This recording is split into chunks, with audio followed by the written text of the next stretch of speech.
nyuma ya burugumesitiri wa komine ya Minembwe avuye kutubwira imfashanyo igiye gutangwa ahangaha ivuye gutangwa y'itorero rya Bedside Church rituye muri mu ntara ya Oiwa.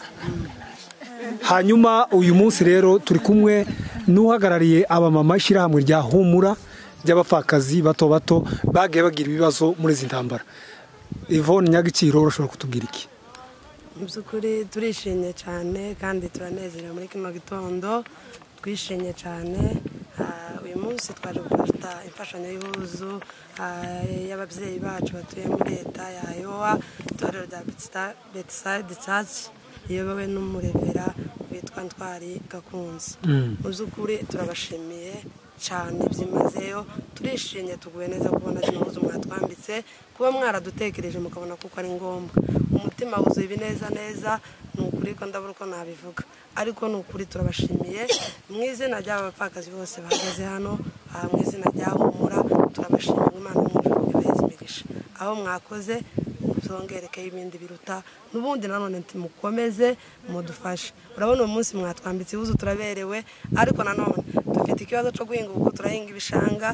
Ubundi abana barafunguye amashuri, nta bikoresho dufite by'amashuri, abana ntibafite ama-uniforme, ntibafite ibirato, ntibafite udusakoshi two kujanamwa amahuzu.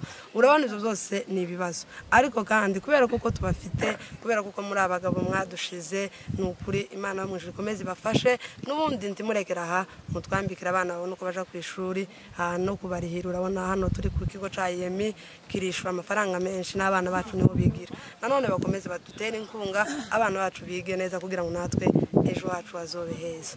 Turifuza kuko n'abandi batakoze nyine batumenyeshereza, n'abandi bose baturanye muri izo ntara bakazofasha, kuko abapfakazi ni benshi, turabapfakazi basaga 300 no Minembwe. Abo bose twabona ico gukora batadufashisha. Yvonne Nyagiciro urakoze cyane muri zo uvuye kuvuga, ariko turagira ngo tubaze iki kibazo kuva diaspora yatangiye gufashiriza abapfakazi babari groupe yanyu ndetse na Voke bari abapfakazi bakuru.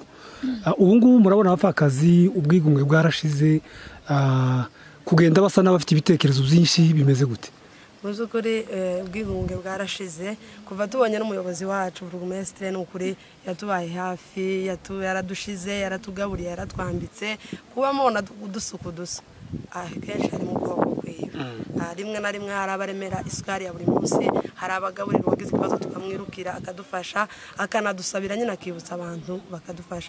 Muzukuri ubwigunge bwarashize, iyo twibutse ko turi kumwe n'ababyeyi bacu nk'aba twumva twishimye. Twabona n'abandi nabo baduhingira, hari abasore bamwe bitanze badufasha rimwe na rimwe. Ibyo byose babikora tukumva ubwigunge bwarangiye, n'abana bacu bakishima bakanezerwa. Murakoze cyane.